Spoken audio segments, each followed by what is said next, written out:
Assalamualaikum warahmatullahi wabarakatuh. Bertemu kembali dengan Mang Excel. Kali ini kita akan membahas tentang mata kuliah statistik dasar, yaitu materi yang kedua melanjutkan materi sebelumnya.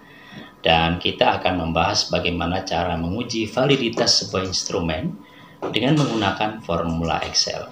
Ya, kita akan mengetahui berapa atau bagaimana cara mengetahui nilai R hitung dan bagaimana menentukan R tabel. Untuk lebih jelasnya, mari kita simak video berikut ini. Menentukan R hitung dulu ya. Jadi kita tentukan R hitung. Ya, di sini lanjutan dari kemarin kita belum membuat 3 kolom yang belum terisi, yaitu kolom R tabel, kolom R hitung, dan jumlah validitas. Kita akan meletakkannya di sini. Jadi kita buat dulu di sini kolom R hitung ya.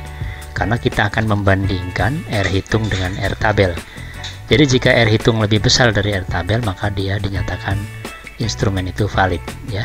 Dan ini adalah validitas atau kesimpulan dari hasil rekapitulasi uji validitas dari masing-masing instrumen ya. Seperti dijelaskan kemarin, instrumen kita untuk variabel X ada 10 instrumen. Dan 10 instrumen ini akan kita uji. Di sini kita akan tentukan jumlah berapa yang valid dan tidak valid ya. Jadi kita akan menggunakan rumus di R hitung. Supaya lebih jelas saya buat di sini.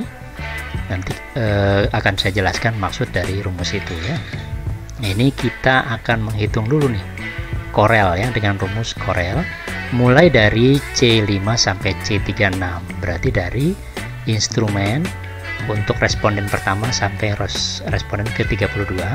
Kemudian yang untuk Y-nya, untuk lawannya, kita menggunakan total dari instrumen.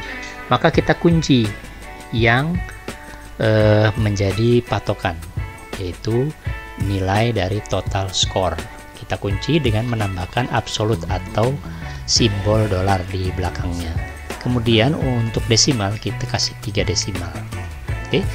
Kita akan letakkan di sini, tapi kita akan perbesar dulu supaya nanti posisinya dia tidak berdiri maksudnya tidak horizontal tapi vertikal ya. Kita buat seperti ini, kemudian kita copy rumus tadi ya, kita copy. Kenapa yang C-nya itu tidak dikunci? Supaya nanti bisa diaplikasikan ke masing-masing instrumen. Sedangkan untuk nilai skornya kita kunci dengan absolut ya. Untuk lebih jelasnya apa itu absolut, apa itu reference, bisa Anda simak di video sebelumnya. Kita tarik hasilnya, maka inilah yang disebut dengan R hitung atau relasi hitung ya, R hitung ya. Korelasi, nilai korelasi dari masing-masing instrumen ya. Totalnya seperti ini. Jadi antara nilai instrumen dengan total nilai instrumen itu adalah R hitung. Lanjut kita menentukan R tabel. Sebagaimana kita ketahui untuk R tabel ini kita dengan asumsi memiliki 2 variabel, yaitu variabel X dan variabel Y ya. Jadi untuk rumusnya itu kita gunakan DF ya. Jadi N dikurang 1 itu adalah DF. Jadi N-nya itu adalah jumlah dari responden yang kita teliti, itu adalah DF. Untuk menentukan DF ya, kita gunakan N dikurang 1. Artinya N-nya itu adalah 30 responden dikurang 1, berarti 31 ya. Jadi 32 dikurang 1, maka hasilnya 31. Itu untuk menentukan nilai dari R tabel. Jadi kita melihat tabel dari R ya. Kita akan lihat di sini sudah saya sertakan juga nilai R tabel ya. Kita lihatnya di 0,05 ya. Nilai R dibuat 3 desimal. Ini menggunakan rumus, saya pilihnya yang 0,05. Kita cari nilai 32 kemudian dikurang 1, berarti adanya di 0,355 ya. Nah, caranya gampang supaya dia jadi link. Kita tinggal menambahkan sama dengan ya. Ketik saja sama dengan, kemudian arahkan ke 0,355 355, dan jangan lupa kasih absolut ya. Kasih absolut lalu tekan enter. Ya, jadi di sini ada nilai absolut. Artinya dia mengambil dari sheet 3. Ya. Dari sheet 3 kita kasih absolut. Oke.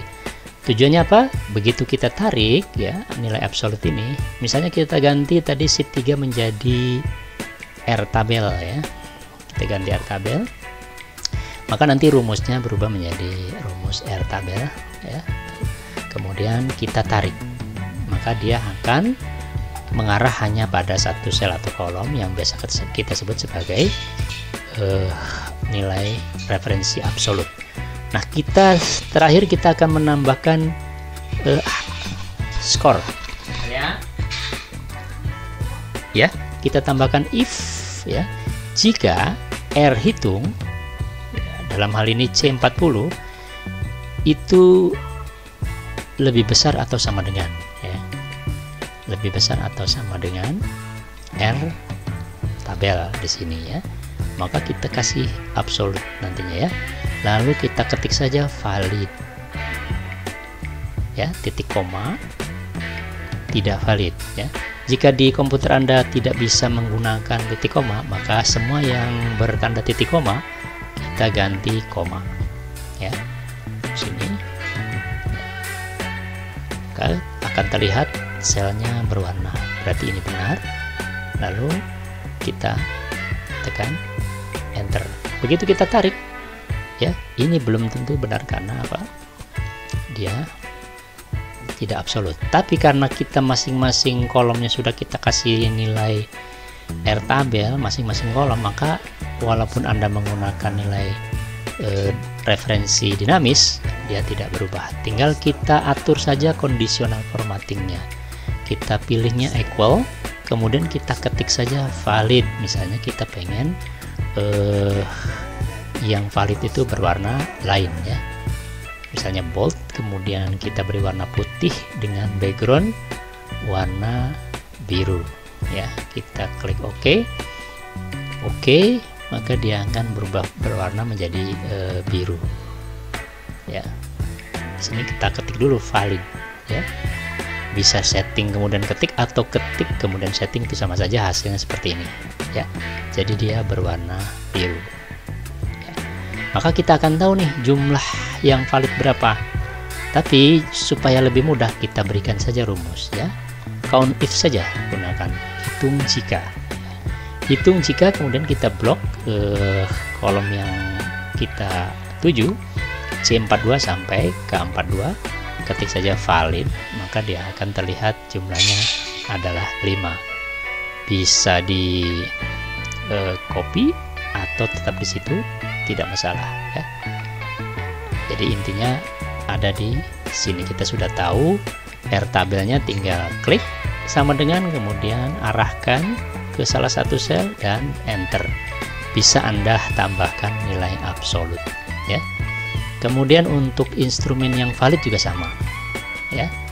Instrumen yang valid sama, kita beri tanda sama dengan, kemudian arahkan ke angka yang valid, kemudian kita kasih absolut ya. Oke, saya warnai dulu biar jelas seperti ini. Dan nanti yang tidak valid tinggal dikurangi jumlah instrumennya, ada di atas ya. Jumlah total instrumennya adalah 10 dikurang 5. Nah, hasilnya seperti ini. Oke, sepertinya sudah mudah dipahami untuk mengetahui R hitung dan R tabel untuk mengetahui total validitas dari sebuah instrumen atau peneliti dalam penelitian menggunakan uji kalibrasi ya. Jadi kita tinggal menambahkan di sini Cronbach alpha jika kita akan mencari nilai reliabilitas dari sebuah variabel ya. Nah, kita reliabilitas, kemudian kita gunakan nilai Cronbach alpha. Nanti kita akan beri rumus yang menjelaskan apakah dia valid atau memiliki nilai reliabilitas yang tinggi. Jadi kita akan bahas ini di pertemuan berikutnya dengan menggunakan rumus Cronbach alpha ya. Nanti kita akan letakkan di bawah sini di bawah tabel validitas dan reliabilitas ya. Mungkin itu saja untuk pertemuan kali ini, semoga bisa dipahami dan bisa dipraktekkan. Semoga bermanfaat. Saya akhiri, Assalamualaikum warahmatullahi wabarakatuh. Terima kasih sudah menyaksikan video kami, semoga apa yang disampaikan bisa menambah wawasan kita bersama. Jangan lupa subscribe, like dan share jika video ini bermanfaat. Terima kasih.